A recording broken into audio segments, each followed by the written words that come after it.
ഇതാരത്? ഓ വിശക്കുന്നുണ്ടല്ലേ? ഞാൻ അമ്മയത്ത് എന്തെങ്കിലും ചോദിച്ചിട്ട് ഇപ്പൊ എടുത്തിട്ട് വരാം. അമ്മ എന്താ കണ്ട ആരെ പുറത്തു വന്നിക്കണത്? അമ്മ ഏതൊരു കുട്ടി വിശക്കുന്നു പറഞ്ഞുകൊണ്ട് വരുന്നു. പിച്ചക്കാരനാണോ തോന്നുന്നു. മോനൊരു കാര്യം ചെയ്യും, ഈ പൈസ ആ കുട്ടിക്ക് കൊണ്ടേ കൊടുക്ക. അപ്പൊ കൊടുത്തിട്ട് വരാം അമ്മ.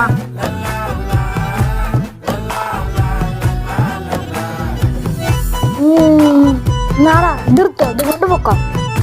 100 രൂപ കിട്ടിയില്ലേ? അതുകൊണ്ട് കൊറേ ഫുഡ് കഴിച്ചു കഴിച്ചോട്ടോ.